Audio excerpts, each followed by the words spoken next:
கர்த்தர் தமது ஜனத்தின் முறிவை கட்டி அதன் அடிக்காயத்தை குணமாக்கும் நாளிலே என்று நாங்கள் வாசிக்கிற வேத வசனத்திற்காக எங்கள் தேவாதி தேவனுக்கு கோடான கோடி ஸ்தோத்திரங்கள் உண்டாகட்டும்.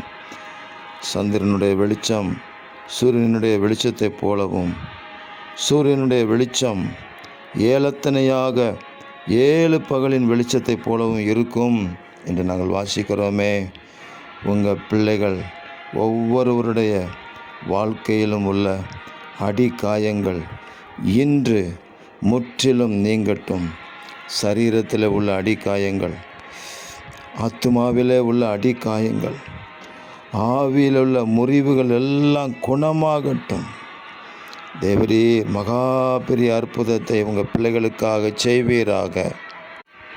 எங்களுடைய வெளிச்சம் இந்த மனுக்குலத்தில் மக்கள் மத்தியிலே பிரகாசிக்கும்படி செய்வீராக. எங்கள் ஆண்டவராகிய கர்த்தர் அப்படியே முற்றிலுமாக அடிக்காயங்களை எல்லாம் குணமாக்கி ஆசீர்வதிக்கிறதுக்காக ஸ்தோத்திரம். இரட்சகர் இயேசுவின் நாமத்தில் ஜெபிக்கிறோம் பிதாவே. ஆமேன், ஆமேன், ஆமேன்.